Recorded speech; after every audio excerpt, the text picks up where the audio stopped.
Welcome to the Talent Development Hot Seat, a show where I interview business executives, talent development professionals, and thought leaders to find out what has been successful and challenging in the world of talent development. My objective is to share ideas, valuable lessons, tools, advice, and trends. My hope is that all of this will ultimately help you, the listener, expand your knowledge, grow your career, and accelerate your success as a talent development professional. Hey, everybody. Welcome back to another episode of the Talent Development Hot Seat. I am your host, Andy Storch, and I am excited that you are joining me today for an interview with my friend, Dominick Quartuccio. And Dominick is an international speaker, author, mentor, and veteran of the healthcare, insurance, and financial services industries, and a corporate trainer as well. After 15 years rising the ranks in the corporate world, Dominick left to start his own coaching and speaking business. And today he works with clients on raising individual and team performance while short-circuiting burnout. He likes to challenge conventional thinking, unlock previously hidden potential, and develop talented people in all stages of their career journey. He is also the author of the best-selling book, Design Your Future, 3 Simple Steps to Stop Drifting and Start Living, which hit #1 on Amazon in business skills and organizational change. Dominick, welcome to the Talent Development Hot Seat. Andy, that's great, man. Thanks for having me here. And I should put that stuff on my website. You should. Actually, I think I pulled it from your LinkedIn profile or somewhere, but I am so glad to have you on. We talked about 3 months ago. I had you as a guest on my other podcast, the Andy Storch Show, where we talked a lot about this idea of living intentionally and avoiding drift and really how to live your best life possible. And I love that conversation. I've loved following you since then on social media and seeing all the great stuff you're doing. And I've been excited to bring you onto this podcast to talk more about, team effectiveness, what's kind of going on in the corporate world, and how do we help people avoid work better in teams and avoid that burnout. So necessary, man. And to borrow that quote from The 5 Dysfunctions of a Team by Patrick, Lencioni? Yep. Talks about if you can get everyone in an organization rowing in the same direction, then you can win in any market against any competition under any conditions at any time. And it's still teamwork, which is the thing that needs to happen in order for that to be possible. And given the fact that we're all rowing in so many different directions, he or she who's able to synchronize wins the game. Yeah, absolutely. It's so important. And by the way, one of the reasons why this podcast has been growing and been so successful is because I've had success in going out and getting so many great guests to come on, including you and many people who work in talent development. And almost everyone I reach out to is very happy and excited to come on. But I did reach out to Patrick Lencioni's PR team, and they were like, no, definitely not doing your podcast. So I guess I get a little bigger to get his attention. Well, you know what? Soon you're going to be too big for him, and he'll be begging to get from your audience, brother. The track that you're on, yeah. But I'm not going to let the ego get in the way. If he ever comes back and wants to come on, I'd be happy to have him. But, he's playing hard to get. Don't worry about him. Exactly. Let's get back to you, though. And why don't you fill in a little bit of the background there? How did you get to where you are today? And let's get into some of the work you're doing now. Yeah, and let's hit the quick and dirty on me so we can get to the value for your listeners. So I spent 15 years at Cigna and Prudential Financial. I was in the retirement division. I was in human resources to start my career, and then I moved into sales, which is a natural trajectory for most people in HR. Go into sales, and right. So I have that unique background. I ended up running a sales organization that was about a $1.4 billion sales goal, ran a number of sales functions here in New York City. A corner office in Times Square. Life was good. And I felt like I'd accomplished my mission in the corporate space. The last few years that I was running, I was leading people, I found this particular passion for helping people raise their games, illuminating their blind spots, accelerating their performance, short-circuiting their burnout in ways that no one had really ever addressed with them in their professional careers. A lot of the people who ended up reporting to me were much older than me. I had to find different ways of leading them that would provide value for them because they ended up having much more technical experience than I had. But in my personal life, I'd always been this like rapacious learner around how to manage my time, how to manage my energy, how to cultivate joy in the work that I'm doing, how to break down barriers, how to lead diverse teams, and how to navigate new situations, like how to become comfortable with change, to disrupt myself constantly and to learn quickly. And so I just started taking what I was learning on my own and filtering that down to the people that worked with me. And there was a real appetite for it. So in February of 2016, I decided to leave, start my own practice. You read the bio, and that's what I've been doing for the past 3 years. And the particular areas of focus are really around helping people to raise their performance, short circuit burnout, and then helping lead individuals and teams through change, because we've never been in a greater time of change and dynamism. And we as human beings don't typically like change. We are resistant to it, and we can get into the reasons why. But I found some success in shaking up some people's systems and getting them to embrace change. Great. There's a few things that I want to pull out of that. And the first one that you said actually that intrigued me is you said you led teams with people that were older and more experienced than you, maybe with more technical knowledge. And that's something that happens quite a bit in the corporate world. In fact, just yesterday I had a conversation with a friend who just took a new job, and she has a team of mostly people who are older and more experienced. And that's a big challenge. What advice would you give to people that are in that position, or who are coaching people in that position, for people in talent development that have that going on in their organization? Yeah, I'm glad you jumped on that, Andy. So just a little bit more color around that, and then I'll get into the guidance. When I started my career at Prudential, I was a sales support person. So I was the guy who would do all the administrative work for the salespeople, and in some cases, literally ran their coffee for them, did errands in some cases, right? Yeah. Truly the lowest rung on the totem pole. And then I moved up into a sales role. Then I moved into a sales leadership role where I was now managing some of these people who I ran coffee for. Now they were getting your coffee. Yeah, I'm waiting for this. I'll take an extra large, right, $12 latte. So what ended up happening was I was intimidated, man, truly intimidated moving into that position, because I had about 5 years of frontline sales experience, and most of the people that were reporting to me now had 2 decades worth. And I could tell some of them were skeptical. What does this kid know? Truly, what does this kid know? And so I think the first part of it was to embrace the idea that I was going to have to do some things differently. I couldn't lead the same way every other leader could. I had to figure out what was uniquely different about me and figure out why I was promoted in the first place. What did my leaders see in me that thought that I could gain the respect of these alpha dogs who were reporting into me, who were skeptical? And what I found was they put me in that position because they felt that I had not only the frontline experience, but strategy. And there was something unique about that they wanted me to set the vision, but also be the guy who could help to execute. So I suppose what I'm trying to say here, Andy, is for someone who's just moved into that role, you have to find out you have to be very clear on what your unique gift is, and then to bring that relentlessly to your team. And to recognize it may not be accepted right away. So for example, when I first started to run our team offsites, they were used to having sales conferences be a very certain kind of way. We're going to go out drinking, and it's going to go out late, and we're going to party hard, and then sit in a room all day the next day and bitch about what's not going right in the sales environment. And I decided to do it differently. I said, I'm going to bring in a meditation instructor, because none of you have ever really sat still for a little bit and started to create a space between stimulus and response to figure out how we can do things differently. And I took a risk. I flew out someone that I knew well to Colorado for our team offsite, introduced meditation, and the team ate it up. They were resistant when they first heard about it, but I knew the right person to speak to them. And I was just vigilant in maintaining my values while keeping a pulse on the team. And I was slowly able to shift them when, over a period of a couple of years, they were like, man, this feels really good.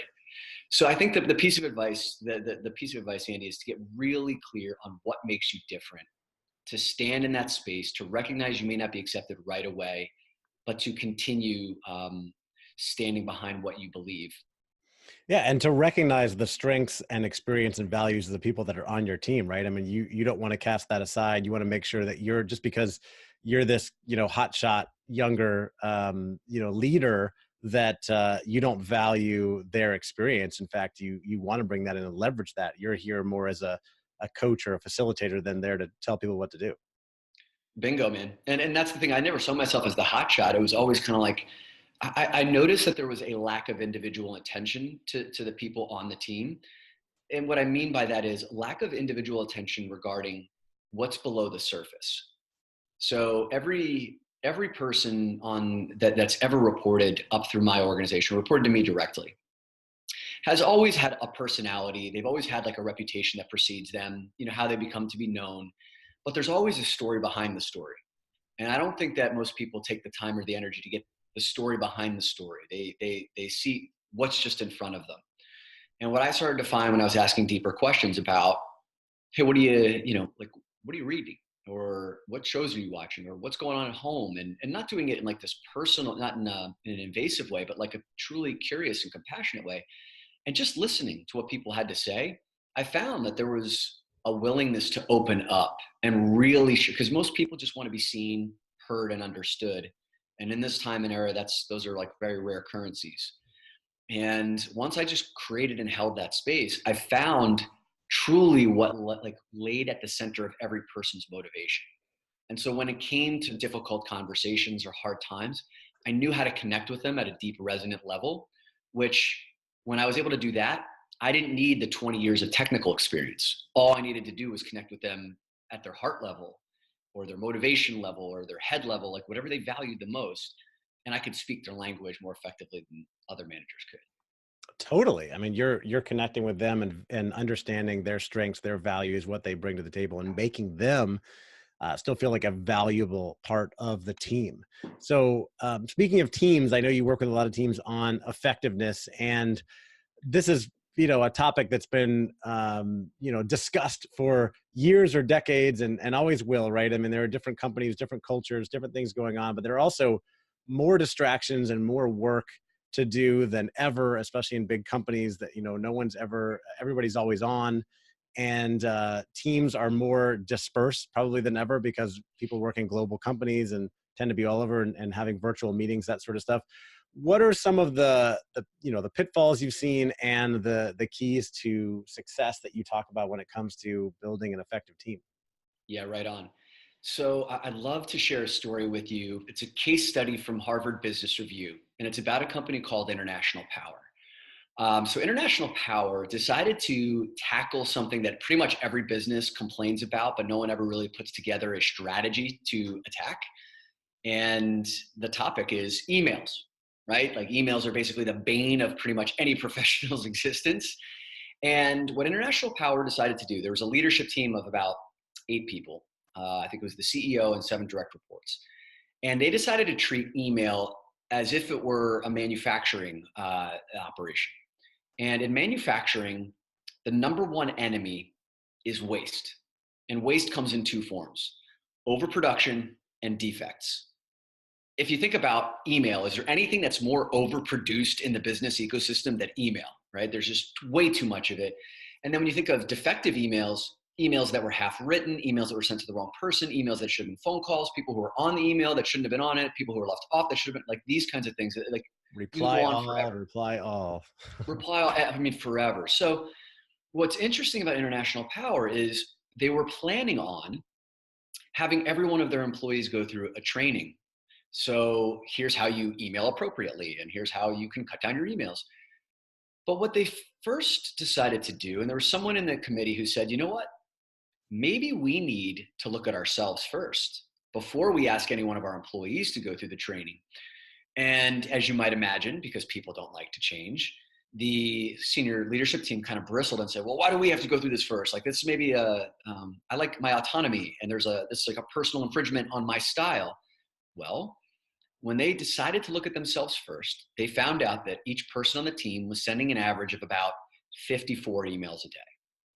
Now, that doesn't sound like a whole ton, but when you consider the fact that at the most senior of levels, when you send an email down one layer, it multiplies. Yeah. Your email goes down a layer. It's 3 times, 5 times, 10 times, depending on how many people are on that, depending on the CYA feelings in your organization, depending on the red amber alert version of that email. And what they started to figure out was they were the source of the problem. And so what they ended up doing was going through the training themselves. And in a 3-month period, they were able to reduce their email output by over 50%.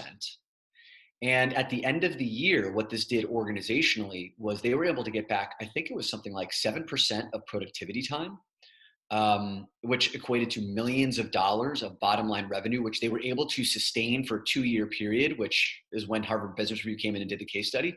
But the most fascinating statistic is that no other layer of their business went through any formal training for emails. None. The layer below them, so their direct reports, like their 70 or 80 direct reports, ended up reducing their email output by over 60%. Just as a consequence of the top level reducing their email. Exactly. Bingo. And this is a long way of me saying, Andy, that when the leadership started with themselves, when they looked at themselves first as a team, then what ended up happening was the highest leverage point was working with themselves first, so that the cascading effect, it amplified, right? Now, to take this precisely to the question you've asked, when it comes to teamwork, it's always the leader who sets the tone. And I know I'm not saying anything that you haven't heard before, but this part, maybe you haven't. So I was finding that every leader was coming to me, asking me the same 4 questions about getting their team to do something differently. It was always the same 4 questions. Number 1, how do I get my team to change? Number 2, how do I get them to act with more urgency? Number 3, how do I get them to get more done? Number 4, how do I hold them accountable? So number 1, how do I get my team to change? They're not changing. They're doing the things the same way they've always done it before. Number 2, how do I get them to act with more urgency? They're moving, but not as quickly as I would like. Number 3, how do I get them to get more done? They're not doing the things that are the most important. How to get the big things done? And then number 4, how do I hold them accountable? Because if you don't have a throat to choke, then people aren't going to do it, right? And these are the terms that people use. And what I started to find is that all 4 of those questions were pointing in the same direction, away from them as the leader. None of the leaders came to me and asked, how do I do something differently? How do I become the leader that I need to be to galvanize my team, to move them through this unprecedented time of change? And I say, those 4 questions that you're asking me are good questions. They're just in the wrong order.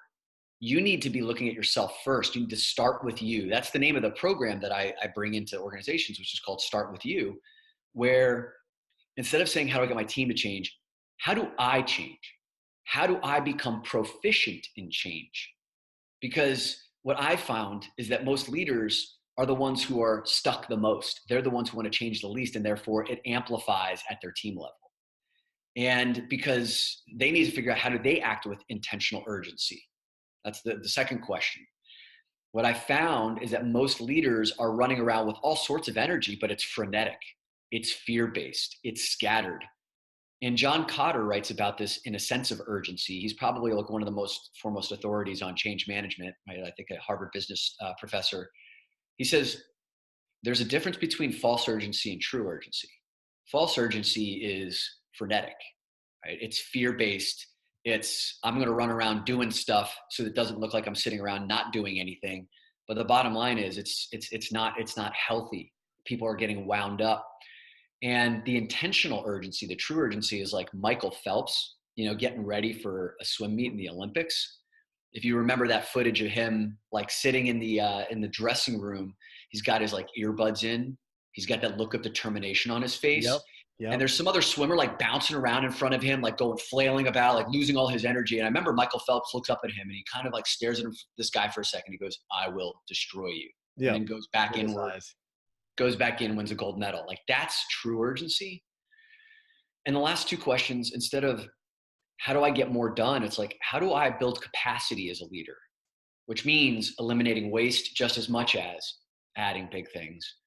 And the final question, instead of about how do I hold people accountable, which is taken on like a real punitive energy. It's like, it's like a punishing energy. It's a guillotine over employees' necks. Yeah. And they can feel that, which may work in short-term situations, but no one wants to live in that environment. It wears people down and it makes them jaded. How do I support progress? People are doing all sorts of stuff and they have no idea if it's adding any value or contributing, especially in some of these like intangible businesses, white collar businesses, where it's hard to see the impact of your work.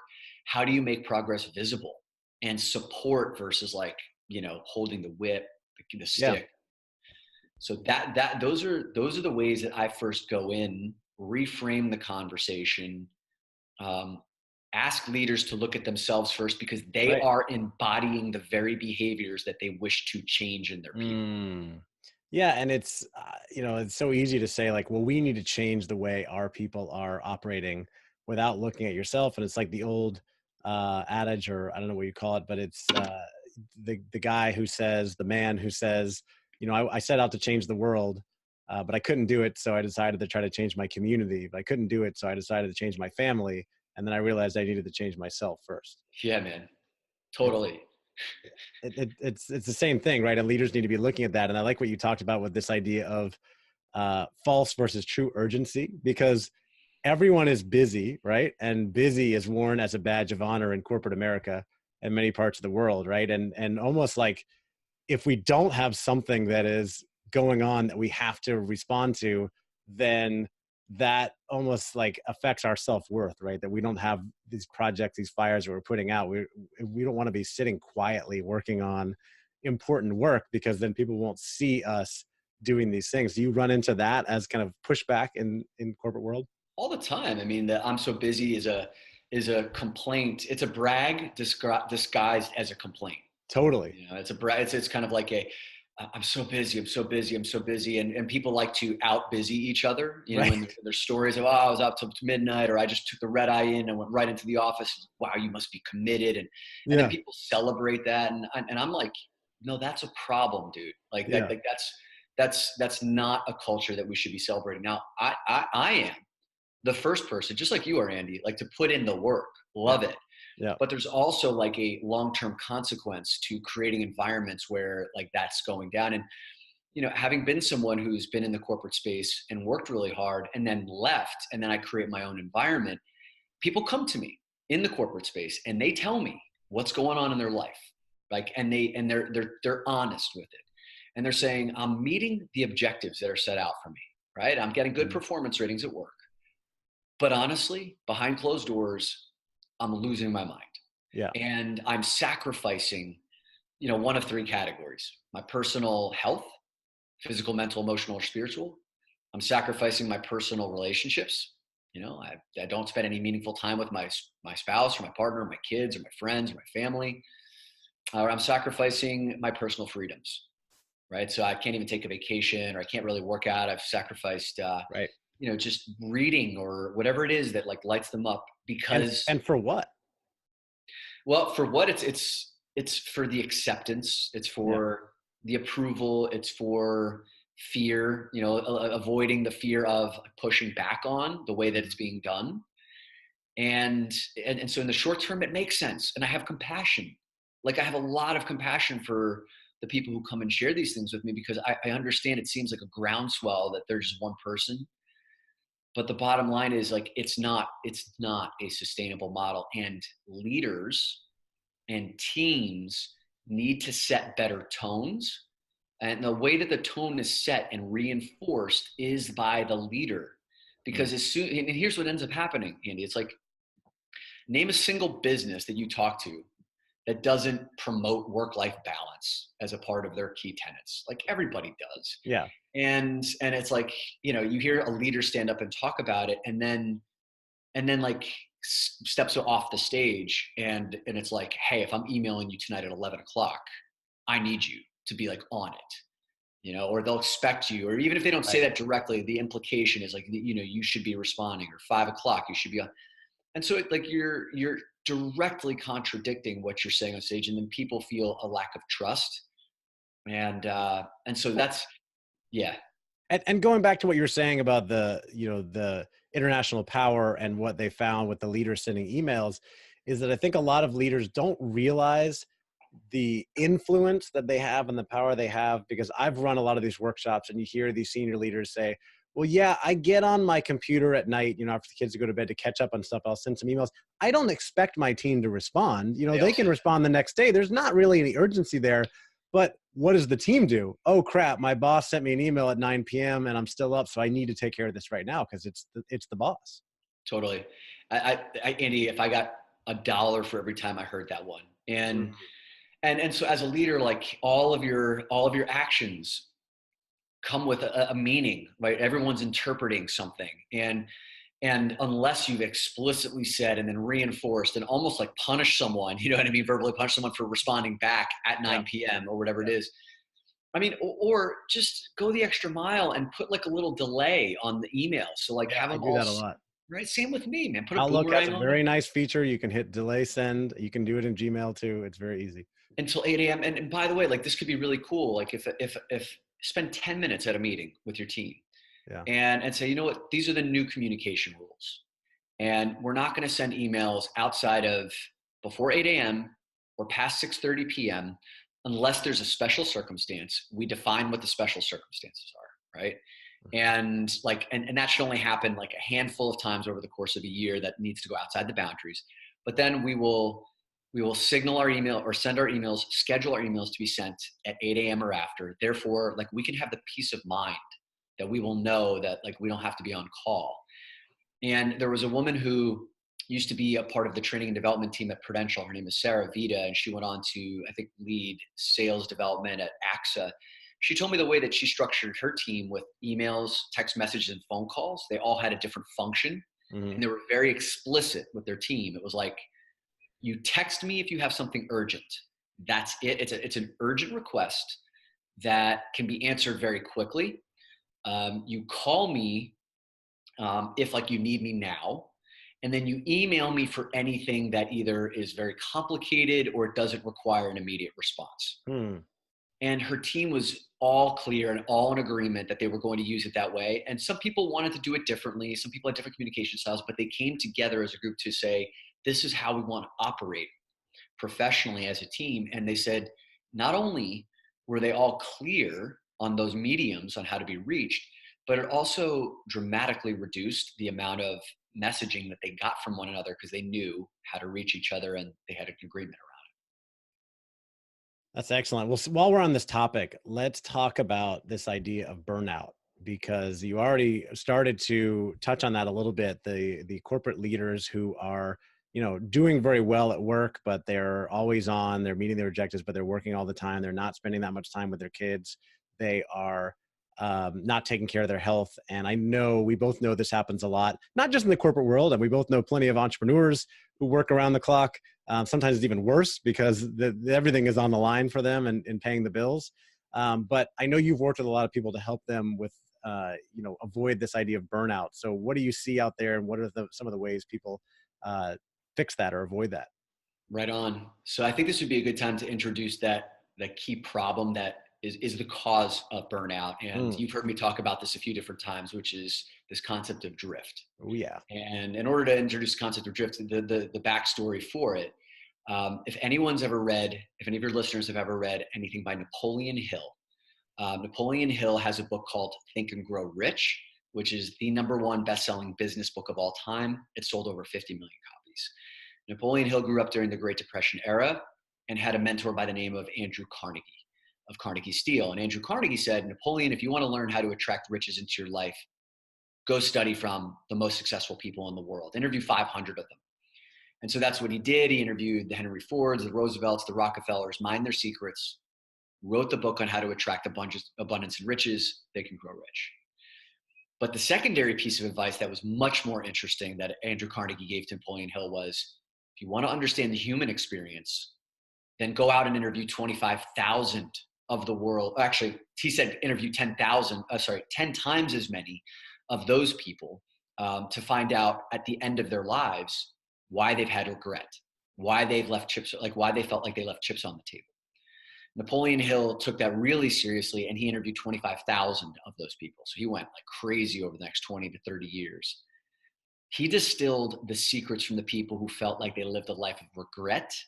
And he wrote the book called Outwitting the Devil. And Outwitting the Devil was buried by his family for like 70 or 80 years because they felt that it was like too controversial. It was only released, I think, in 2011. And I ended up reading it during Hurricane Sandy here in New York City when all the power was blacked out, no lights, no running water, no Wi-Fi. All I had was a flashlight in the book. And I remember reading this passage that it was a passage that was attributed to the devil. The devil was the speaker in this part of the book. And these words sunk in so deeply that they changed the way that I thought about things forever. And the devil says something along the lines of this: the way that I enter the minds of people is through habit. And operating through this principle of habit, I establish this state of drift. And when I can get a person to drift, I could lead them straight towards the gates of hell. And what the devil is saying is that we think that we are making these conscious decisions, when in actuality, we are just on autopilot, right? Meandering through life based on habitual pattern and just one thing rolling to the next. And it's only when, we're living this life of a hypnotic rhythm. And it's only when an outside force thrusts itself upon us do we wake up from that slumber. And it's usually something really crappy, like losing a loved one, like losing your job, like having the heart attack, like having an anxiety attack. I can't tell you how many men that I work that come to me to do this work say that they have to pull over on the side of the roads because these panic attacks come up out of nowhere. It's like a theme for men in their 50s, like thematic. I know like over 10 men who have come to me with this kind of just comes up out of nowhere. Yeah. And these crappy things can actually be amazing trajectory changers for you, because they can cause you to actually ask better questions and change your behavior. And I'm willing to guarantee that everyone who's listening right here has had something crappy happen in their lives, that when they were going through it, it felt like torture, but now they look back on it and they say, this is what made me, that experience made me the man or woman who I am today. And they would never trade it for the world, but also they would never wish that upon anybody. And Right. What I'm here to say is, those are awesome moments. They're always going to happen. But if those are the only moments that cause you to change, if the only catalyst for change are these outside forces that are thrusting themselves upon you, then how in command of your life are you really? Right? And so that gets back to this question that you're asking about burnout.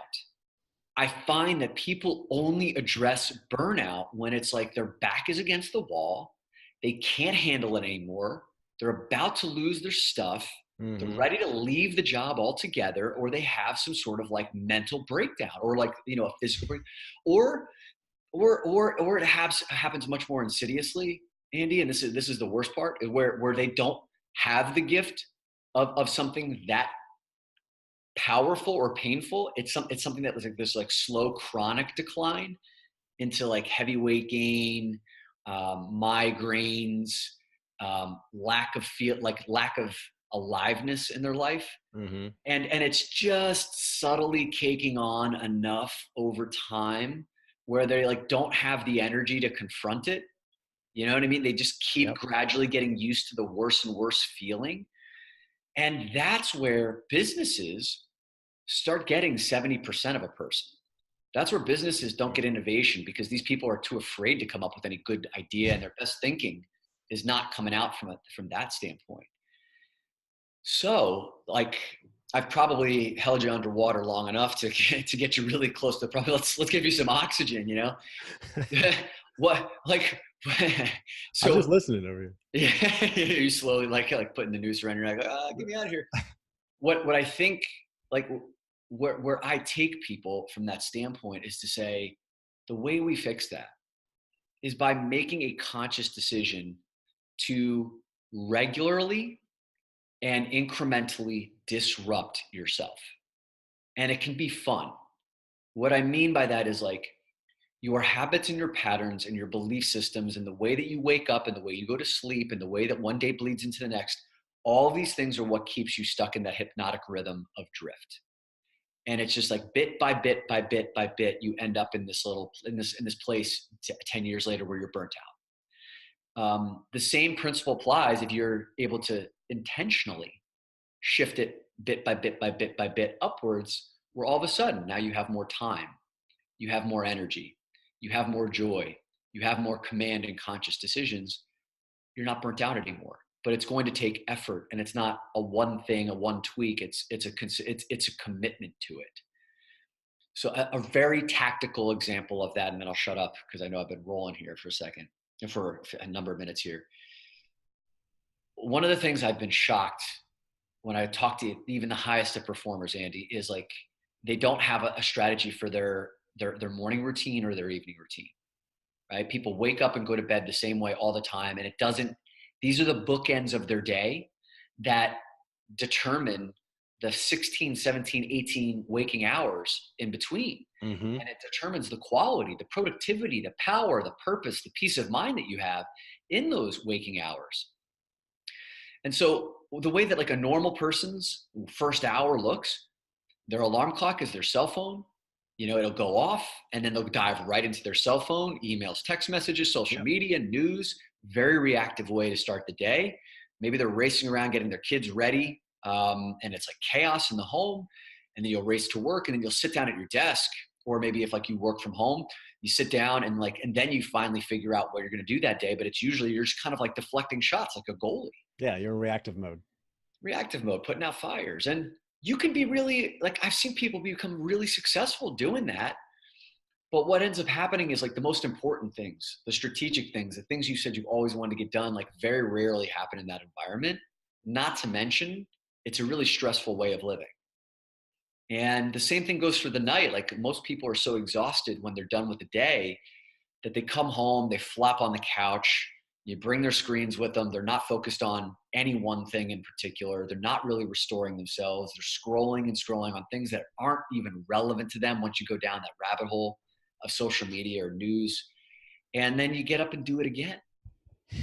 Right. So like I will intervene in my clients' life and I'll have them design their first hour and their last hour of their day and get really specific of like how that could set them up for power, strength, intentionality, getting the most important things done before noon, having a conscious wind down strategy at night so you can sleep more effectively and more hours. And so that's like one of 100 different things that you can do to disrupt yourself and then to like do a week of that and then layer on something else like meditation, layer on 20 minutes of working out, layer on, or, reading ritual, layer on date night with your partner. Mm-hmm. These are all the different ways that you can like start to create a breaking free from drift and to create more intentionality in your life. Yeah. Ooh, powerful. And I want to ask a question about that. And I have, we've talked about this. I've been, on this for quite a while since I developed my own morning routine a little over 3 years ago. And I read Outwitting the Devil after I heard you talk about it several months ago. It is so powerful, this concept of drift and the hypnotic rhythm. And I've done so much to try to avoid the reactive mode and live my life intentionally. But running my own business, I get to design my own life and my own schedule. And so maybe that's a luxury for me. I can hear the pushback from people in the corporate world. Dominick, you don't understand. I've got all these emails and text messages and I've got a very demanding schedule. I've got an hour commute and I work 10 hours and then I got to come home and have dinner with the family if I'm lucky. And then I got to catch up on House of Cards and whatever else is on Netflix before I go to bed so I could talk to people at the office about it the next day. So how the hell do I have make time for this more mythical morning routine and taking control of my life like you talk about? Totally. First thing, I have total compassion for someone who feels that way because I know what that feels like. And I lived a lot of that. And I can't even say that I know what it would be like to add on having a spouse at home and children because I'm a single man, right? So like layer that on and I have compassion for you.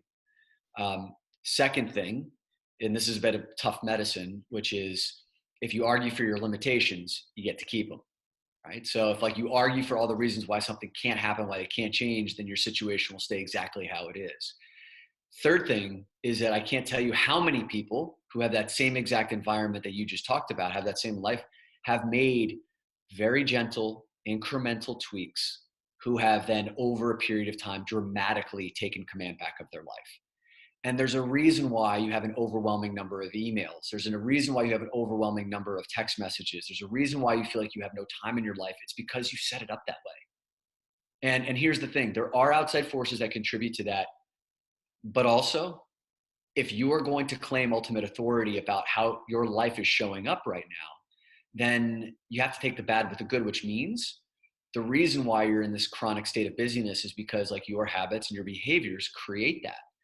The good news is that if you believe that you've done that, you also have it within your power and control to change it. And I know this, for example, like early on in my career, I was getting 300 emails a day. The reason why? Well, I was a 25-year-old salesperson who looked like he was 16, and I was trying to sell to 50-year-old white-haired dudes, right? In like very corporate settings, CFOs and people who were big-time decision makers who didn't take me very seriously. And I didn't have the chops and the experience, but what I promised was that I was going to be the most responsive salesperson. And so I was like, email me whenever. Yeah, And I this remember hearing you response, talk about that. exactly. So, and people took me up on that offer. So I became the most responsive, and people love that about me. And it's actually what allowed me to become a very successful salesperson early on when I didn't have the polish, I didn't have the technical skills, but I was just the first one to reply always. And there was a currency to that. So I became successful, but I was also then crippled under the weight of this responsibility that I created for myself. I created that based on how I said that I was going to provide value. So a year and a half into this, like I was having a quarter life crisis, man, and I was like, I can't continue having 300 emails a day where I'm working 17 hours, where on the weekends, like I'm unburying myself. So I had to commit to finding a different way of doing it. And what I found was that my value was no longer tied up in my responsiveness. My value was actually like I understood the business, was that I had key insights. I was becoming polished. I was becoming someone who's articulate and knowledgeable. So over the course of that year, I very subtly started to change the way that I was responding to my clients. I would take longer to respond to things that I would read every email as they came in, and I would discern which ones needed a response right away and which ones could sit. And once I slowed down that ping pong match, like when you respond to someone, it's because boom, boom, boom, boom, boom. I found that the number one way to reduce emails was to send fewer emails. Just stop sending, yeah, send fewer emails. Exactly. Oh my God, it's calculated algebra, my friend. It's Yeah. it's like you just send fewer emails. And what I ended up finding was that over the course of that year, I was able to dramatically reduce 300 emails a day down to 75 emails a day that I was receiving. And I just continued to challenge my way of thinking in any area that wasn't feeling good for me. If I was working 12 hours and I wanted to be working 10, what was I doing that like I could go and ask someone or read a book that had figured it out and then to implement it and not argue against all the reasons why it won't exist in my life, but like to find the way that it could fit in and make it work for me, to always look for the way it would solve. That's when things just started to shift for me, and it just became a little bit of a game. I look at someone like you, man, like, you started your own business and you've got a family and you got kids. Who's in better shape than you, bro? And I tell you how many, I'm looking at like you're working out in the gym, you're doing push-ups, like 6 kids on your back, man. It's all fake. It's all fake. Social media. Is that like you're doing like green screen in the background, someone's superimposing the kids on top of you? Exactly. But like how many parents will tell you that they don't have time to work out? Oh, right? Man, don't get me started. Right. And so like you're the guy who's shown how it can be done. Yep. And so look, like I would say to anyone, if you want more time, if you want less stress, look for the evidence that it can be that way. Yep. Versus focusing on all the evidence that it has to be the way that it is. And I'll tell you, here's a secret. Do not look at your immediate surroundings, because your immediate surroundings, everyone is stuck in that same cycle of crap. Mm-hmm. And they will make you believe that it's the only way that it can be done. Right. Go to the people who have figured it out and then just drink from that. Like put that intravenously in you and you'll start to find, oh, it's actually not really all that hard. Totally. I agree 100%. I love this topic and I love talking to people about it, because you're right. The number one excuse for, I'd love to do that or work out or whatever, I don't have time. And I always remind people, we all have the same amount of time. And if you tell someone you don't have time for something, it's a lie. What you're saying is, I'm not making that a priority, which is fine, because maybe your job is very demanding and that is the priority for you right now, but you've got to be honest about how you're setting up your schedule. And if you really want to get in better shape, go to the gym. I'm growing a business over here. I've got 2 podcasts, managing, very difficult guests like you, Dominick, and just personalities and personalities. No, you're awesome, man. But I make time to go to the gym every day. I have my morning routine every morning where I get up at 5 o'clock and I do some reading. I write in my journal and I meditate. And I know you do a lot of the same things. And yeah, I could be working during that time. I could potentially be working more, but I feel like those things are really important for my life and for my business and my productivity. I think they make me more productive. And I've realized in cutting down a lot of these things from learning from people like you, where even before that, I would send less emails, take less meetings, push back on why do I need to be in this meeting, which is a big one in the corporate world. Ever since I first heard you turning off all notifications on my phone and my computer, I had most of them off already. Now they're almost all off. And you realize that you don't have to respond to people right away. You can take your time and respond when you want. Now, as you were talking, I did realize I have a little bit of a double standard because I totally make people wait and respond on my own terms. But when I send someone an email or a text message, I'm like, come on. Hell yeah, of course. Of course. It's because and that's the thing that's going to be the tension ongoing is like everything that I send, I want it back as soon as humanly possible. And guess what? I love it when a person sends stuff back to me as fast as possible. And there is a value to that person, but that person is now either wittingly or unwittingly creating an environment where they're creating an expectation from me that every time I reply to that or that I send them something that I'm going to get a response quickly. And now that becomes my expectation of who they're going to be going forward. They're in essence tethering themselves to these devices. And if that's a conscious decision, great. You just need to know that like there's a freedom, a lack of freedom that comes with that. Right. So we're making these choices, and like what I'm proposing and you're proposing too is just know what choices you're making consciously. Yeah. Drifting is the enemy of intentionality. Right? Drifting is the enemy of intention. And we're drifting in so many areas of our life. I'm drifting in areas of my life that I have no idea about, but I will wake up to them and then I will fix that. But like everything that you just shared, my friend, about like how your morning routine is set up, it doesn't need to happen all at once. For anyone who's getting overwhelmed by the number of these things that you could do, just start with one thing. Just start with maybe getting up. I gave a presentation to a division of Delta Airlines the other day. And there was a woman who she's a full-time employee and also a mom to 4. And when she wakes up in the morning, it's like 90 minutes of chaos in her house. Right. And I was like, hey, what about you? What about self-care? What about investing something in yourself? She's like, I don't have time for that. I'm like, I understand. What would you ideally like to do in your ideal world? What would you like to have like before you get the kids going? She's like, man, I would love to just have 15 minutes by myself with a hot cup of coffee. I'm like, oh man, that sounds great. Like I can even feel you like just getting warm and fuzzy and like there's a big smile on your face as you're talking about it. She's like, yeah. I'm like, how about you try that for like the rest of this week? You just wake up early. She's like, well, if I get up and I leave my room, I may wake up my kids. I'm like, put the coffee pot in your bathroom. She's like, that's crazy. I'm like, it's actually not that crazy. I know it looks out of place, but put a coffee pot in your room. And for 15 minutes, that's all yours. And you could see that like even that felt like blissful to her. Yeah. And so it doesn't need to be super complicated. It doesn't need to be over-engineered. Just something that like sounds and feels good to you. Because so many of us are doing things that we think we have to do. Yep. Or things that would be too hard. This was something that like really lit her up. And all it required was getting up about 15 minutes earlier, maybe going to bed 15 minutes earlier. And I have to follow up with her to see if she implemented it, but it could be that simple, man.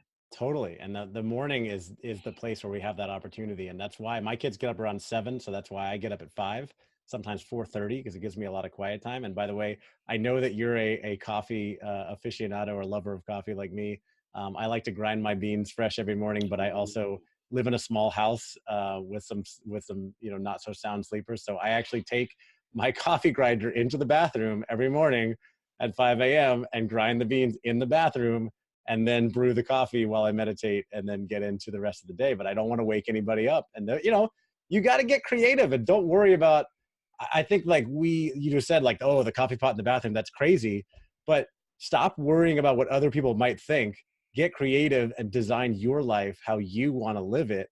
And then go out and take action. Try some of those things and see how it works. Have fun with it, man. Like I'm laughing as I think about you taking your coffee grinder into the bathroom. By the way, I just bought a coffee grinder. It's a manual one. It's from Java Oh, I Press. saw you post about that. And Yeah. you can grind it like this. It's actually much more silent. And there's something about doing it yourself that feels good. So like that's another option for you. But yeah, I've also come back from the gym early in the morning while everybody was sleeping and wanted to make a smoothie. So I took my blender out on the front porch and made a smoothie outside. it's less convenient, but it could be funny, man. And it's these Yeah. moments that like, like you can actually have gratitude for the fact that like you're doing this for yourself. Yep. You know what I mean? Like, and like once you realize that these acts of filling up your own tank are not selfish, Yep. because like they're not at all. It's actually selfish not to do these things, because like then you walk around with resentment or obligation. And Mm-hmm. I hear this from a lot of parents. It's like, I love my kids, but like I can't sleep now. I love my kids, but I have no more me time. I love my kids, but our sex life has now disappeared. I love my kid. Like, think of how many reasons why you have like these subtle latent resentments against your children, that even if you don't think you have them, like there is this, I don't have freedom because of them. Well, if that's what's showing up, then Mm-hmm. you're quicker to snap at them. You're quicker to get angry at them. You're Totally. quicker to like, well, take that back. Because I know that parents feel guilty about that sometimes, and they don't know where that guilt is coming from. If you're grinding your beans in your bathroom, having that coffee break, Yep. working out for yourself, like doing some journaling before they wake up, your tank is full. And Mm-hmm. it's not their fault that you're out of shape and that you're tired and whatever, because you're not feeling those things anymore. Right. How much deeper is your love tank for them? Totally. Right. And I think you have more freedom in life, and and that whole idea of intentionality comes when you take full responsibility for everything and say, okay, I created this situation. I own this. This gets to happen for me.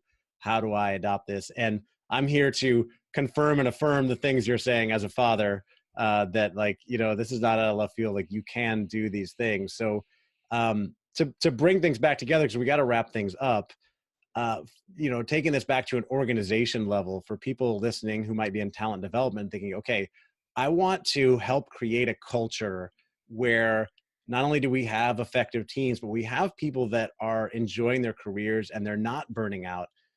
What are a couple more things, if we distill it down to some advice of what they could be doing to create that better culture? Yeah. What I end up seeing is the wrong way of doing this is people will sit in a room and then like ask that question and then write down bullet points of what kind of culture we can be creating.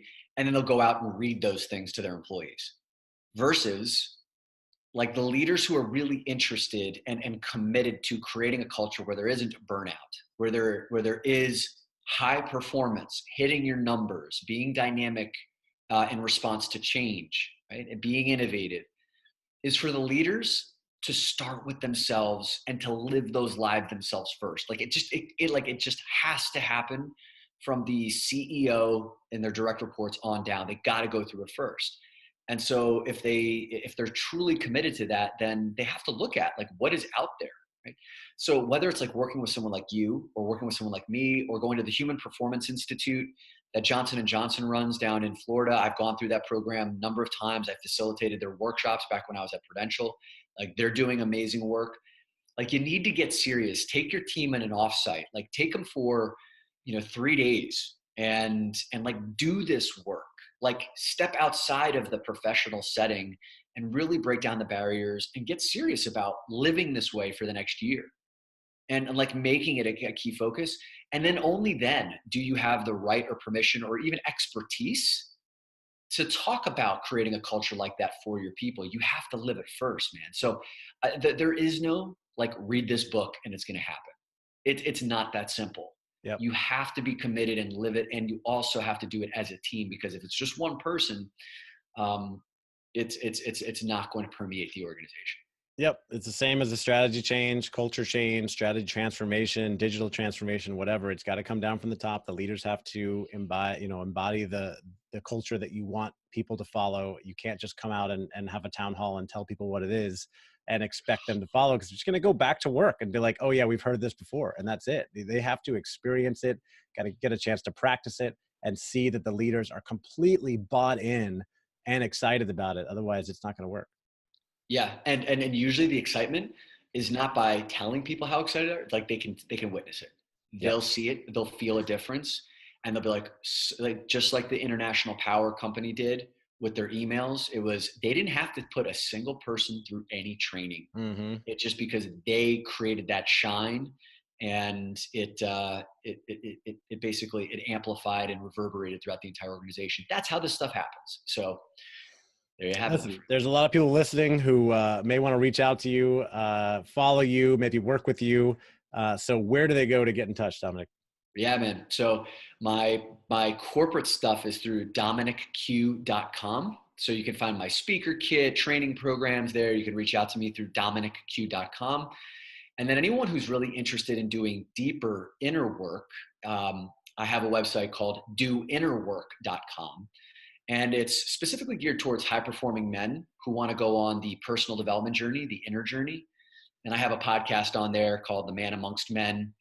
On both of those websites, I have my book lists that you can download to raise your performance, to do inner work, to create a future you can't wait to live into. And I think the last thing that I might offer up is the book that I wrote is called Design Your Future, which you can find on Amazon. Awesome. Thank you so much. And I can attest, you have great stuff on there. I've listened to your podcast, and you put out some great content. And I was even going to make a joke about why you only work with men. And we have a whole, we talked about possibly getting into a conversation about diversity and inclusion, but we'll have to save that for next time. Can I just, one correction. I don't just only work with men. I have a specialty working with men, but I also work exclusively with women. When I say exclusively with women, like I have women's groups, like women in pensions organizations who reach out to me, and One More Woman, which is an entrepreneurial organization just focused on women leaders.